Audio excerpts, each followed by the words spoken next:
This is the Dodgers Postcast, your instant game reaction for the Los Angeles Dodgers, part of the Locked On Podcast Network. Your team every day. Good evening and welcome to the Locked On Dodgers Postcast. Of course, as always, we are on the Locked On Dodgers YouTube channel. Place to hang out when every game is done. I am Pete Fox, covering sports in LA for a long time. Since 2007, I worked for ESPN LA and NBC Sports Radio. It's my second year with the Locked On Sports Network. We appreciate you allowing us to be your team, your source for your team every day. Tonight's episode of the Locked On Dodgers Postcast is brought to you by 5 Hour Energy. Enough with boring, flavorless caffeine. It's time to give your caffeine a flavor upgrade with 5 Hour Energy shots. Go to 5hourenergy.com or go to Amazon today. That's 5 the number hourenergy.com or Amazon, where you can find literally everything. Sure, you could probably find some Clayton Kershaw memorabilia there tomorrow. Maybe not right now. Definitely all over eBay for sure. Kershaw makes his final start in the regular season of his 18-year career at Dodger Stadium. He goes 4 1/3. He gives up 2 runs on 4 hits, walked 4, struck out 6, surrendered a home run, struck out Rafael Devers to end his night on the mound, and got a rousing round of applause. Everyone emotional. His wife, what's her name? Ellen, I think, crying, not surprisingly. Kershaw looked like he was welling up a little bit, but not crying. I thought Dave was going to start crying a little bit, but he held it together.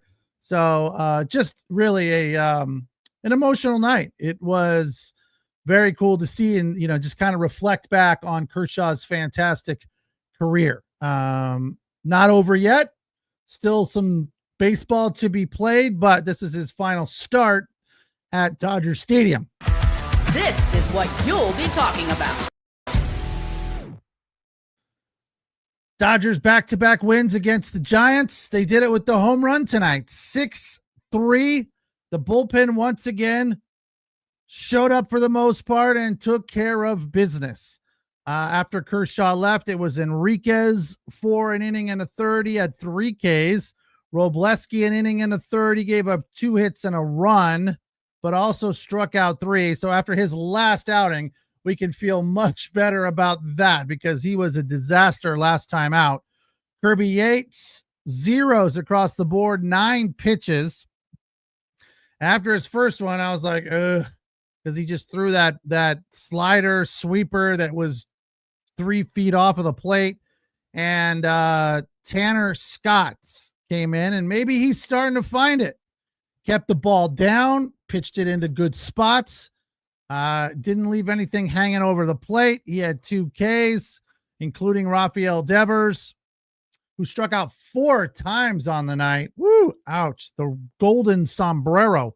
But Scott a tad bit shaky, a skosh shaky, I guess you could say. Walked 1, gave up a hit. So Devers was the tying run, but didn't put a ball in play all night. And then I think he got Chapman to pop up right at the end to end it. So positive stuff from the bullpen. This is the Locked On Player of the Game. Well, we have to give it to Clayton Kershaw, although he didn't get the win. Played well, pitched well, acquitted himself very nicely. 91 pitches, 2 runs on 4 hits. But from an offensive perspective, honorable mention player of the game to Miggy Rojas and Andy Pages. Both of those guys, 5 hits between them. They were 5 of 6, 3 runs scored, and 2 RBIs between them. And Miggy had a home run.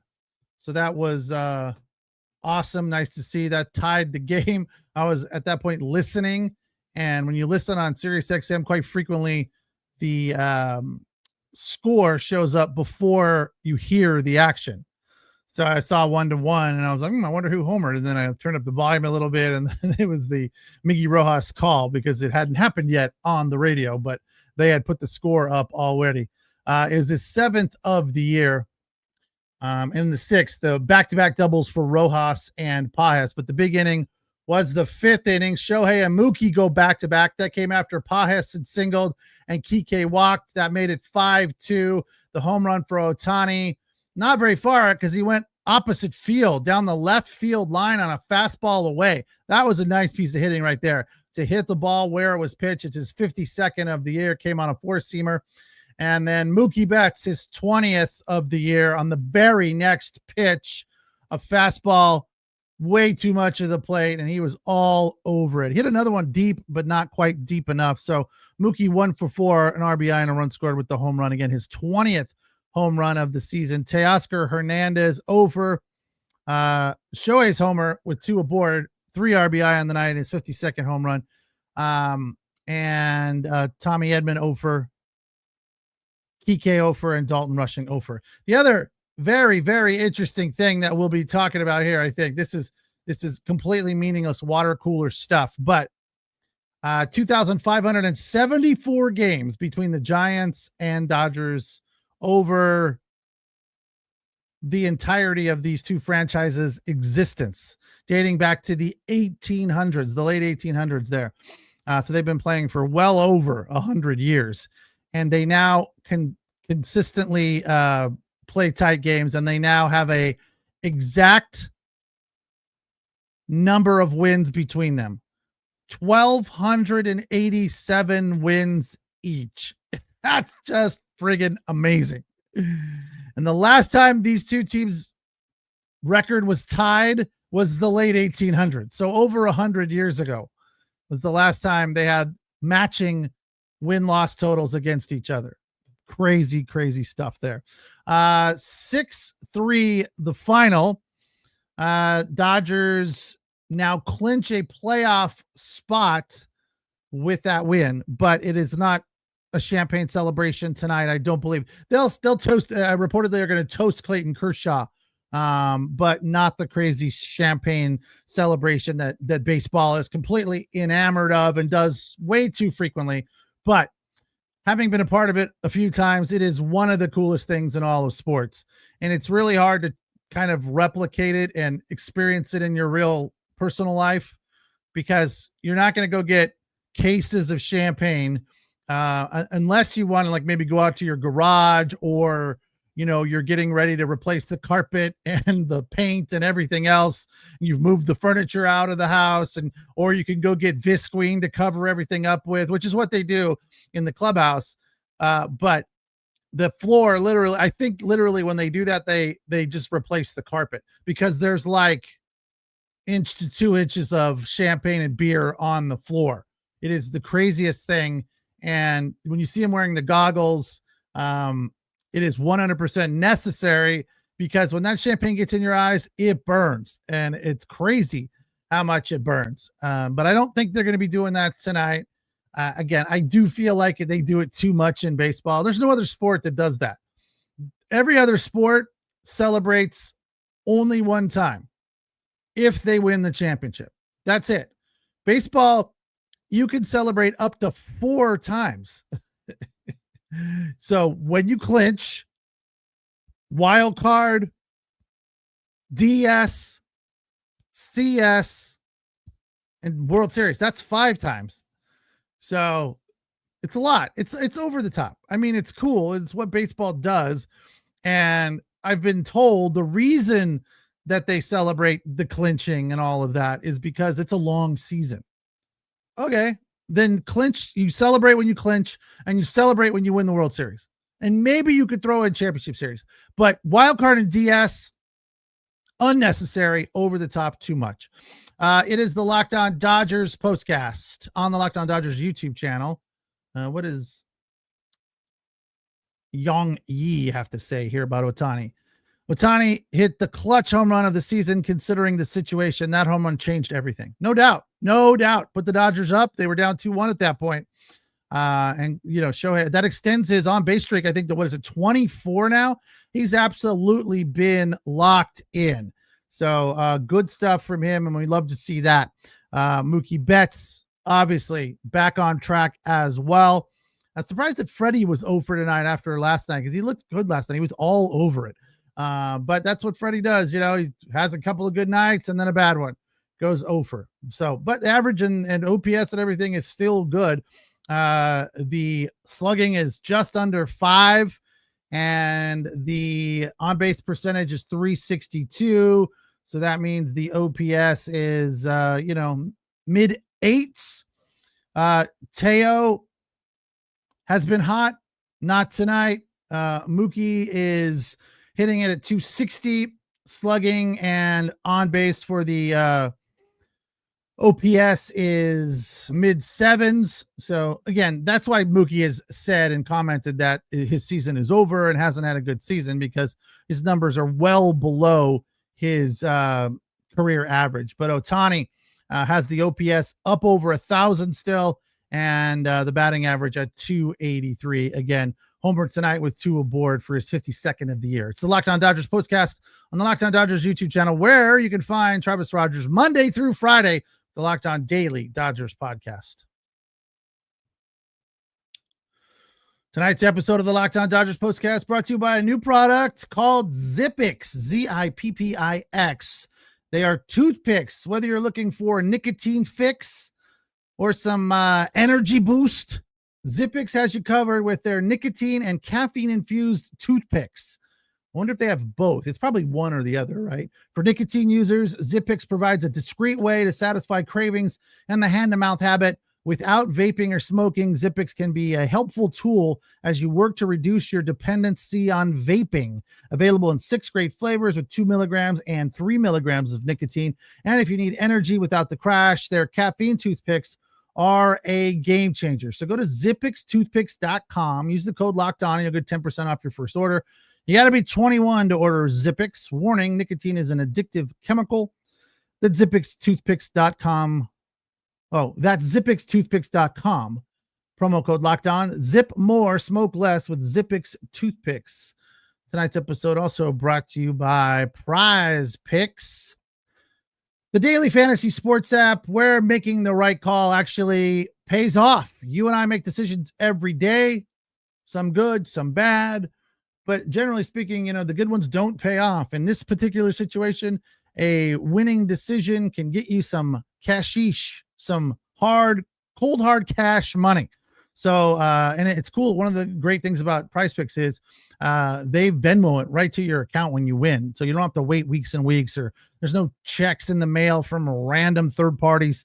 They just send you the money when you need it. And it's very easy. Signing up, also hassle-free, very easy process. With football back, Prize Picks is the simplest and fastest way to get in on the action. Just pick more or less on 2 to 6 players and their projections, and you can turn your takes into real prizes all in less than 60 seconds. Download the Prize Picks app today.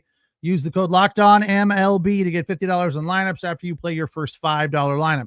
That's code LOCKEDONMLB for $50 in lineups after your first $5 play. Prize Picks. It is good to be right. Dodgers a 6-3 win on Kershaw's final home start. Seabad says, I haven't heard from you in a while, Seabad. What's up? Welcome back. Bittersweet watching Kershaw pitch his last regular season game at Dodger Stadium. Indeed it is.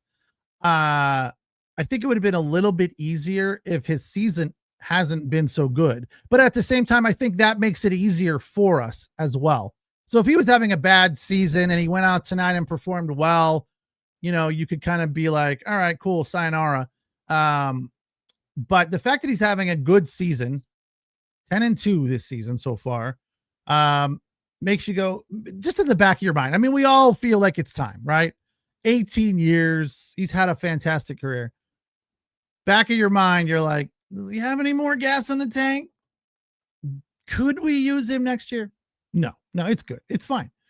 Look, I like the fact that he's going out on his own terms, and he didn't make a big deal about it. Like they talked about at the beginning of the game. It wasn't a, whole entire season long victory lap. It was, here, quickly made an announcement yesterday, right before his final start, and went out and performed well. Not great. I mean, it would have been nice if he got the win. He got a no decision. Enriquez gets the win. He's now 2-1. Robo, Yates, and Scott. Robo and Yates with hold. Scott got to save his 22nd of the season. But yeah, it's just, you look back, and of course, haters like Evan are going to be like, all you'll remember is playoff Kershaw. I'll remember it all. I think Kershaw has been fantastic throughout his career. He has been frustrating at times, especially in the playoffs. But it's also been good in the playoffs. Haters don't want to see that. They don't want to remember that. They don't want to acknowledge it, but it's true. He has acquitted himself well, both in the regular season and the postseason. And, will obviously be a first ballot Hall of Famer. But I was there when he pitched a no-hitter against the Colorado Rockies, and they've been showing a lot of that on Sportsnet LA, like kind of a recap of that entire game. And it was a remarkable night. I mean, the joke I made after that game was he could have stood on the mound and said, I'm throwing this pitch to every hitter. I mean, it was the Rockies, and they were not much better than they are now, but a little bit for sure.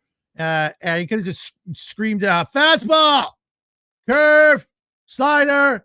I mean, they couldn't hit it. The slider was so wicked, and the curveball was dropping off the table. It was this dead 12-6, like out of the strike zone, right down into the strike zone. And he was just absolutely locked in. I think he had 12 Ks that night. But it was just, he was out of control, and it was awesome. And he had another one. I don't know if I was there for that one. I don't think I was. But just a fantastic pitcher. And, as I said last night, when you're covering him, he's not always easy, right? There were times when he was prickly. There were times when he was salty. There were plenty of times when he tried to get out of the clubhouse before we could talk to him, and we'd have to catch him in the tunnel. Literally, he'd be like, he'd hustle back to the locker, get changed, and try to sneak out. And we'd have to like cut him off at the pass. Like, come on, dude, you're the starting pitcher here. Stop trying to run out of here. So it was always challenging, to be sure. But, a very gracious dude, generous with his time, generous with his money, charities and whatnot. His wife, Ellen, I think, right? Yeah, Ellen. They have a charity that I'm sure she's in charge of, and Kershaw will take a bigger role in now that he's retired. But you can't find a negative word to say about Clayton Kershaw. Without a doubt, he is a fantastic player and a fantastic human being, and he will be missed, to be sure. Hopefully we'll see him around in one capacity or another, but I don't know that Kershaw's the announcer type. Maybe, who knows? We didn't think Oral Hershiser was going to be an announcer, but he is. So, we might see him around, but I don't think Kershaw will be that type of guy that's going to be hanging out at the stadium like Ron Say. I feel like Kershaw is going to ride off into the sunset, and we'll see him, every 5 years for some sort of reunion, or every 10 years, whatever it is. But let's also hope that he continues to perform for the remainder of this season. He'll probably get one more start the final week of the season, probably in Seattle, and then into the playoffs. I said he was the fourth starter. He has the third best ERA of the starters. So he might get a start. Who knows? I feel like you'd be better suited to have him come in as middle relief. If you start Glasnow or Snell and they're not having a good outing, I feel like he might be better suited, as a middle relief guy in the playoffs, but who knows? We'll see. I just hope that he comes out and continues to produce, because he's been, like, if you remember, even tonight, gave up that run early and then gave up another one and then settled down. And that's kind of been his MO. Yeah, he gave up a home run to Ramos in the first and then single to Flores in the third. So kind of settled down, fourth, fifth, sixth, or fourth and fifth, got it back on track. Not that it was ever really bad, but most of the damage against Kershaw has been early. So if you can get away from those first couple of innings, maybe he'll come in, lathered up and ready to go, but we'll have to see. So 6-3 tonight, win number 87 for the Dodgers. Again, they clinch a playoff berth with this win. Padres lost, so they gain more ground there. And the Cubbies lost too. So now they're just one game behind the Cubs, but still a mess of games behind the Phils for that second wild card. So we're going to have to probably look past that and be satisfied with the 3 seed as it goes. So back at it tomorrow, not the end of this series. It is a 4-gamer. I unfortunately will not be covering tomorrow because the Trojans are playing Michigan State at 8:00. That is such a late start. I bet you there's going to be like a dozen Sparties watching that game because that means it starts at 11:00 in Michigan. What a weird start time for that game. So I'll be doing that on the Locked On Trojans YouTube channel or the Locked On USC YouTube channel. I'm not exactly sure which one it is. But the Dodgers will take on the Giants once again tomorrow. Tyler Glasnow will start against Kaiwi Teng, and they have a 78% win possibility according to the ESPN matchup predictor, as they could wrap up the series with the win tomorrow. But I will be back on, will I get to do the Sunday game? Probably not, because Chargers are at 1, I believe, on Sunday. So I guess this is going to do it for me and this series. The final game of this series is a 1:10 start. Yeah, so there's no way I'll be there for that. I might try to squeeze in tomorrow, because if they're done by like 8:30, I won't be missing much of the Trojans game. We'll see how it goes. Let's hope for the best. Thanks for watching. Thanks for listening. Appreciate you guys as always, and appreciate the comments. And Evan, no comment for you. Again, 6-3 the final. Dodgers now with 87 wins, clinching a playoff berth. It's Locked On Dodgers Postcast on the Locked On Dodgers YouTube channel, where we appreciate you allowing us to be your source for your team every day. Take care. Have a good night. We'll talk tomorrow after the Trojans game and maybe after the Dodgers game if they can get it done in a hurry. So have a good night.